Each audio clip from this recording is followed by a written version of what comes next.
Hey everyone, thanks for joining us in our Holy Week meditations as we prepare our hearts together for worship this coming weekend, for Good Friday, for our Easter Sunday. I hope that you're staying up to date with us on our app where we're releasing a new devotional content daily. And today I wanted to submit a special video devotional dealing with Matthew 26 verses 17 through 21. It says, "On the first day of the festival of unleavened bread, the disciples came to Jesus and asked, 'Where do you want us to make preparations for you to eat the Passover?' He replied, 'Go into the city to a certain man and tell him, Teacher says, my appointed time is near. I am going to celebrate the Passover with my disciples at your house.' So the disciples did just as Jesus had directed them and prepared the Passover. When evening came, Jesus was reclining at the table with the 12. And while they were eating, he said, 'Truly I tell you, one of you will betray me.'" So as I was reading and meditating on this passage of Scripture, the thing that just stuck out to me was where it says that while they were reclining at the table and they were eating. And I wonder, how could Jesus eat at a time like this? I mean, that's the question that popped out in my head. How could he be eating? How could he have an appetite in time like this? The disciples, no doubt, were probably fine eating. They had no idea what was about to happen that very night even. And yet Jesus knows exactly what is about to happen.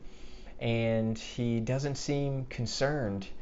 He knows full well that in just a few moments, one of his closest companions will betray him. He knows that in just a few short hours, he'll find himself in the Garden of Gethsemane, praying so intensely, he'll be sweating drops of blood.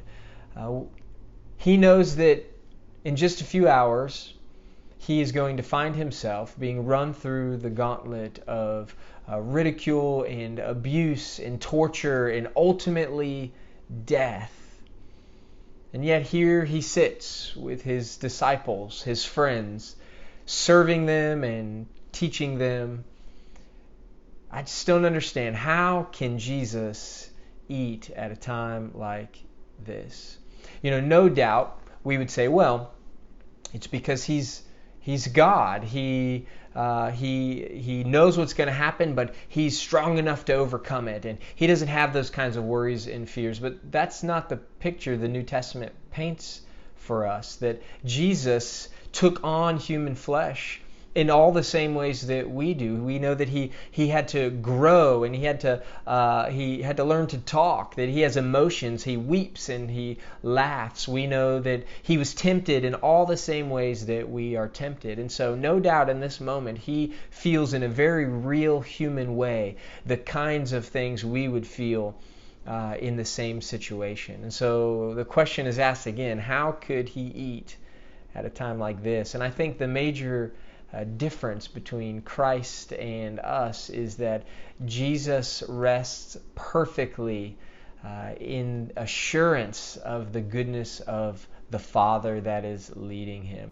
Deuteronomy 32:4 says, "He is the rock, his works are perfect, and all his ways are just. A faithful God who does no wrong, upright and just is he." And Romans 8:28 says that God works all things for good for those who love him and are called according to his purpose. You see, Jesus models for us what it means to have perfect peace in the face of the world's harshest realities. He models for us Philippians 4, 6, and 7, where he takes his anxieties and his worries and he turns them into prayers and petitions, and he is covered with the peace of God that transcends all understanding. You see, because of what happened on Good Friday and Easter Sunday, through faith, you and I also have the same peace offered to us. The worst case scenario for us is also the best case scenario.